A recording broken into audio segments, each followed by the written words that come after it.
नमस्कार, मैं हूं आपके साथ रागनी वर्मन और आप देखना शुरू कर चुके हैं राष्ट्रीय जगत विजन न्यूज।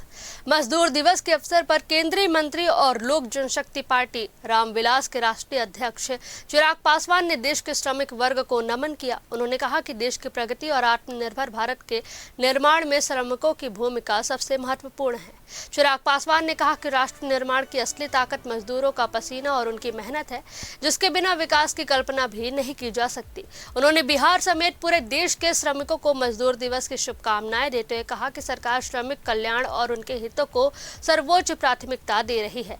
इसके साथ ही चिराग पासवान ने प्रवासी मजदूरों की समस्याओं और बिहार में रोजगार सृजन को लेकर भी अपनी प्रतिबद्धता दोहराई। उन्होंने कहा कि प्रवासी श्रमिकों के लिए बेहतर अवसर और संवाद व्यवस्था आवश्यक है ताकि उन्हें अपने ही राज्य में सम्मानजनक रोजगार मिल सके। वहीं पश्चिम बंगाल में चुनावी हिंसा को लेकर भी उन्होंने राज्य सरकार पर निशाना साधा। चिराग पासवान ने कहा कि लोकतांत्रिक प्रक्रिया में हिंसा की कोई जगह नहीं होनी चाहिए और ऐसी घटनाओं पर नियंत्रण जरूरी है। उन्होंने चुनाव आयोग की भूमिका की सराहना की। इसके अलावा राष्ट्रीय जगत विजन न्यूज के संवाददाता अभिषेक आनंद द्वारा पूछे जाने पर बिहार के एक मामले पर जीतन राम मांझी के द्वारा की गई टिप्पणी को लेकर भी उन्होंने प्रतिक्रिया दी और कहा कि किसी भी जाति या समुदाय पर इस तरह की टिप्पणी निंदनीय है। उन्होंने कहा कि संवेदनशील मामलों में सभी को संयम रखना चाहिए। सुनिए उन्होंने क्या कुछ कहा।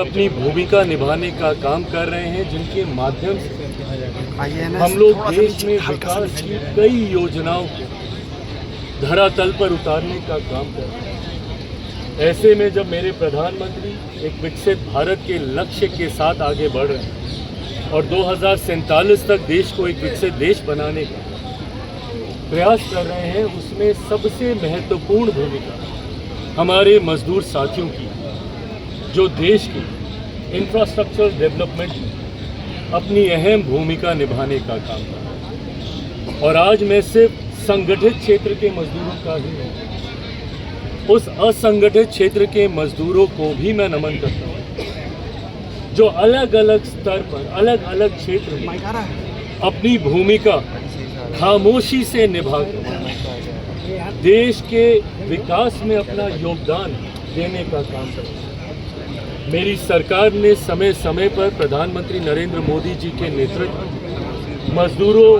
के हितों के संरक्षण के लिए कई फैसले, कई कानून बनाने का काम है। भले वो समय सीमा तय करने की बात हो या न्यूनतम वेतन की बात हो, पर कई बार असामाजिक तत्व भ्रष्टाचार की सोच से जब मजदूरों पर अत्याचार करते हैं, उनके हितों को लूटने का काम करते हैं, उनके अधिकारों को लूटने का काम करते हैं, ऐसे में लोक जनशक्ति पार्टी रामविलास हर एक कार्यकर्ता की ये जिम्मेदारी बनती है कि अपने अगल बगल किसी के साथ कोई अन्याय ना हो, इस बात को सुनिश्चित करें। इसी क्रम में अभी कुछ दिन पहले जिस तरीके से बिहार से आए एक युवा की हत्या सिर्फ इसलिए कर दी गई क्योंकि वो बिहारी है, ये वही असामाजिक तत्व है जो कभी जात पात के नाम पर तो कभी धर्म के नाम पर और अब क्षेत्रवाद के नाम पर और भाषा के नाम पर हमारे देश को बांटने का काम कर रहे हैं। ऐसे में किसी के साथ ऐसा अन्याय ना हो,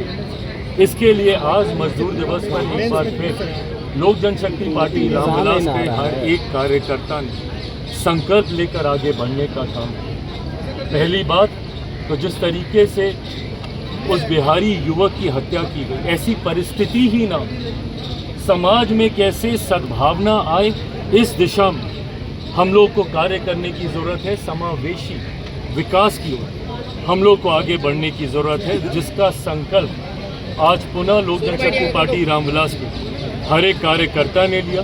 अपने संगठन के माध्यम से किसी भी गरीब मजदूर के साथ कोई अन्याय ना हो, उनके हितों का संरक्षण हो और मेरे नेता आदरणीय रामविलास पासवान जी के सपनों के समाज का निर्माण हम लोग कर सकें, इस सोच के साथ आज इस कार्यक्रम को आयोजित। कमर्शियल गैस की कीमत 1000 लगभग हो गई है। विपक्ष कह रहा है कि चुनाव तक रोकी हुई थी। राहुल गांधी ने सवाल उठाया है कि मैंने कहा था और आखिरकार हो गया। देखिए ये एक करके जिस तरीके से गैस की कीमतों में बढ़ोतरी हुई है, कमर्शियल गैस में, ये जिस तरीके से वैश्विक संकट चल रहा है जो किसी से छुपा हुआ नहीं है, और मेरी सरकार ने भी कभी भी इस बात से मना नहीं किया कि ये चुनौतियां अगर इस तरीके से बरकरार रही तो यकीनन परेशानियां सबके लिए बढ़ सकती हैं। का चरित्र ही ये रहा, हिंसा के माध्यम से ही उन्होंने हमेशा सत्ता की कुर्सी पाने का काम किया है। इस बार मैं चुनाव आयोग को बधाई दूंगा कि काफ़ी हद तक उन्होंने हिंसा को नियंत्रित करने का कार्य किया। छुटपुट घटनाओं के अलावा जिस तरीके से बड़ी हिंसाएं होती थी, बूथ पे गोलियां चल जाती थी, कम से कम वैसी परिस्थिति मतदान के समय उत्पन्न नहीं थी। पर मैं मानता हूं कि जिस तरीके से मतदान में उत्साह देखने को मिला है, दोनों चरण में 90% से ज़्यादा का मतदान अपने आप में बदलाव का द्योतक है। मैं मानता हूं कि भारतीय जनता पार्टी के नेतृत्व वाली सरकार 4 मई के बाद बंगाल में बनने जा रही है और इसी बात की खिंच कहीं ना कहीं टीएमसी के कार्यकर्ताओं में देखने को मिल रही है। जिस तरीके से स्ट्रॉन्ग रूम के सामने उनका प्रदर्शन करना, बिना विषय के विवाद खड़ा करना, हार को सामने देखकर ये बौखलाहट अब उनके चरित्र में दिखाई देने पांडव कुमार को लेकर के जितना मांझी ने जो कहा है कि मर गया तो मर गया, कोई दिक्कत नहीं है, क्या दिक्कत है इसमें? निंदनीय।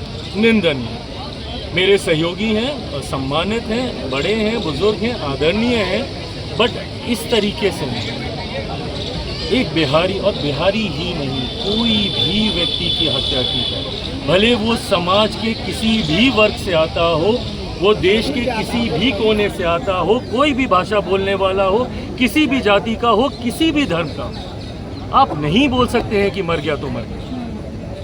आपको अगर उस परिवार का दर्द का एहसास नहीं है तो उस पर नमक छिड़कने का भी कोई अधिकार नहीं। मेरे सहयोगी हैं, मैं मानता हूं कि इसको एक राजनीतिक रंग भी मेरे बयान से शायद दिया जाएगा कि गठबंधन के भीतर दरार, पर आप ऐसे बयानों का समर्थन नहीं कर सकते।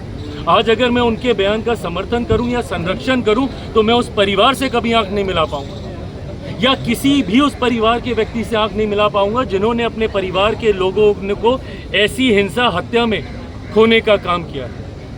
मेरा भी परिवार है, कल को भगवान ना करे कि मेरे परिवार के किसी सदस्य के साथ ऐसा हो, क्या मैं उस वक्त भी यही कह दूंगा कि मर गया तो मर गया? नहीं कह सकते हैं भैया आप इस तरीके से।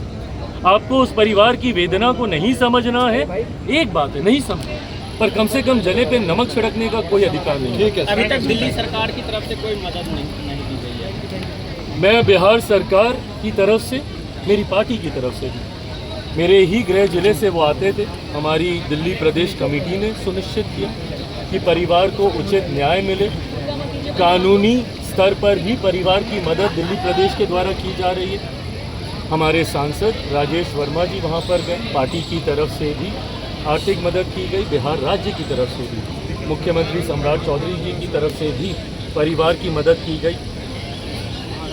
पर सोच सिर्फ ये मदद करने का ही नहीं है, परिवार को न्याय दिलाने का है, जिसने सदस्य को खोया। हम लोग आर्थिक स्तर पर तो ज़रूर उनकी मदद कर सकते हैं, बट उस भावना को हम लोग शायद ही कभी समझ पाएंगे जो अपनों को खोने के बाद परिवार को पीड़ा होती है।